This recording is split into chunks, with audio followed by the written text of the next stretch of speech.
Hello and welcome back to the third and final coaching call for the Foundation of Relationship Framework, a different way to live with your dogs. My name is Tracy Franken. I'm a canine human relationship coach from Beyond Obedience. Now, if you haven't seen the first two videos, I would strongly encourage you to do so.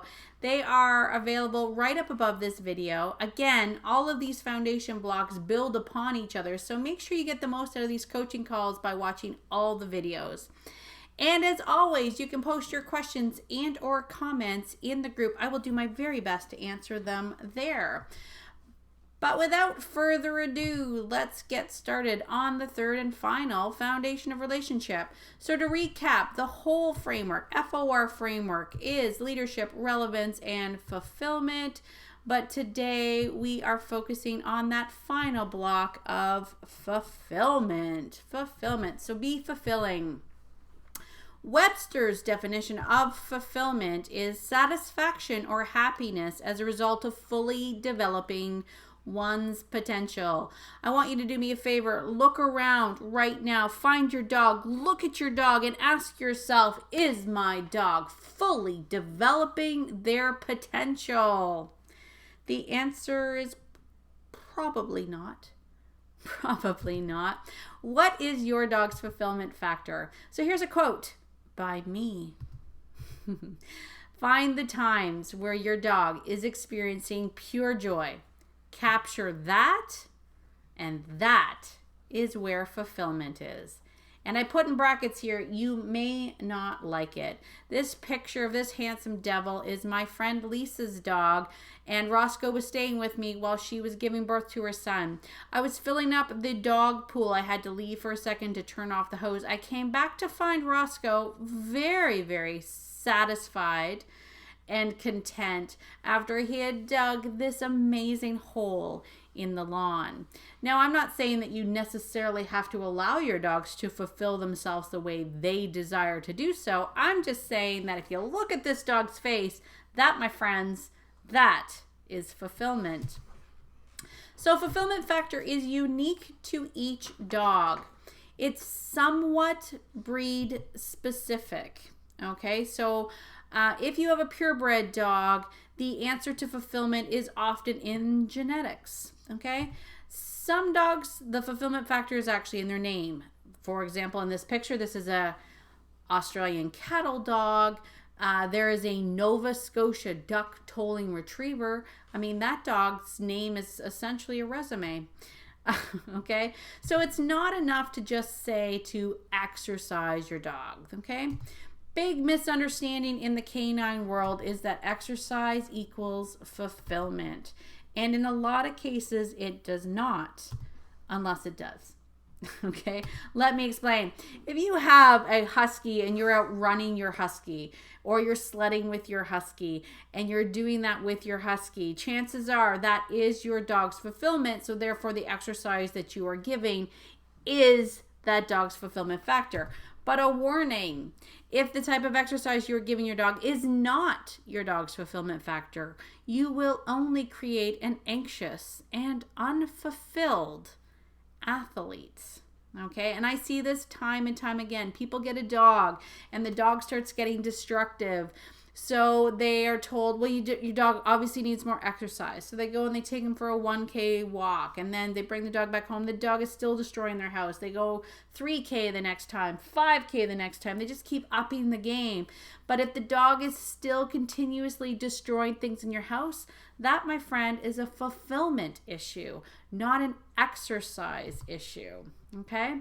So fulfillment factor, here's a tip for you. Being a part of your dog's fulfillment factor drastically increases your relevance scorecard. Remember that from video 2, the relevance scorecard? So when you are actually actively being a part of the fulfillment, you boost your relevance scorecard significantly, okay? But how you do fulfillment factor will affect your leadership scorecard. Remember video number 1? How you do fulfillment. I mean, did you ever stop and think, hey, am I playing with my dog the right way? There could be a chance you're not. Who knew, right? I'm here to tell that. But if you do these things correctly, if you're a part of it, if you're increasing your relevant scorecard and you're working on your leadership scorecard while doing fulfillment, it technically is the trifecta of relationship. You've got all things going on, all components of that FOR framework working for you in the moment. Okay, so I want to give you some examples. All right, what about walking your dog? Are you actively participating and engaged in your dog's walk? Because if you are, then you're boosting your relevant scorecard. But I would probably guess that most of us, when we take our dogs for the walk, we have an agenda, right? We're taking the dog out because they need to go to the bathroom, or we've been told they have to have exercise. So we go out with the intent that we're going to get them exercise or get them to do their business. We're not actually actively participating or engaged in the walk. We're in our own headspace. We're checking out, thinking about our grocery list or thinking about the day we had at work. We're not really there. Okay.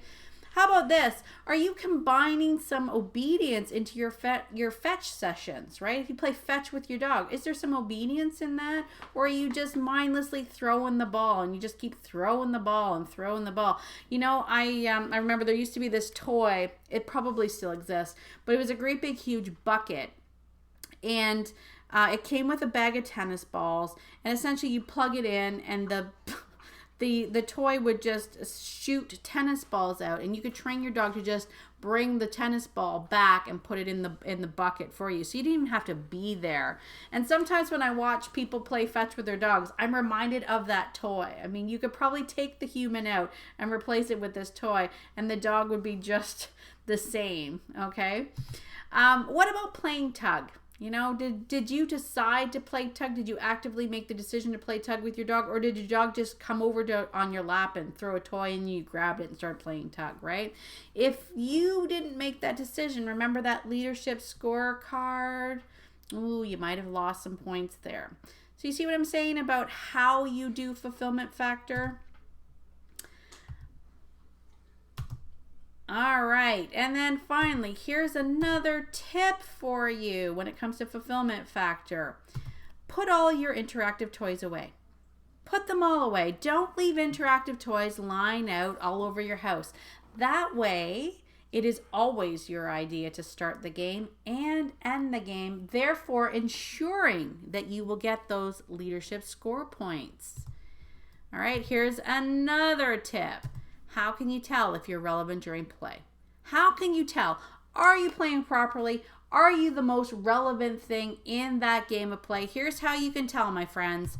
If you're using toys in your fulfillment and you walk away and the dog continues to play with the toy without you, the joy of that fulfillment comes from the toy and not from you. Okay? And I see that all the time too, right? Dogs are just tossing toys up in the air, playing with themselves. The joy comes from the toy, not from you. You aren't really doing fulfillment factor to the full potential of what you can. All right, so let's recap fulfillment factor for you. Exercise is not fulfillment, unless it is, okay? If you're running your husky, you're probably doing fulfillment, okay? But if you're running your shepherd and your German shepherd is eating your house, guaranteed your German shepherd probably needs tug as fulfillment, right? Because fulfillment is unique to each and every dog. All right, that's just the bottom line. You're gonna have to figure that out for yourself. What is your dog's fulfillment factor? And then finally, being a part of your dog's fulfillment factor drastically increases your relevant scorecard. I keep on repeating that, but it is true. If you want to be really relevant to your dog, be a part of that fulfillment factor, right? Be active in it, be engaged with your dog. Okay, so let's recap the whole framework for you. Okay, be a leader, be somebody worth following. Remember that in this framework here, we're always going to put the focus on you, right? Are you somebody worth following? Be relevant to your dog. Remember, that is about survival. Don't just keep buying him human stuff. Be relevant to your dog. Okay? And then finally, be fulfilling. Be engaged and be with your dog. And that, my friends, sums up the foundation of relationship framework, that FOR framework. I thank you very much for your time. I know that you're all very busy people, but I also know that you really, really love your dog. Otherwise, you wouldn't have invested the time to learn about this. And are you, in fact, interested in learning more?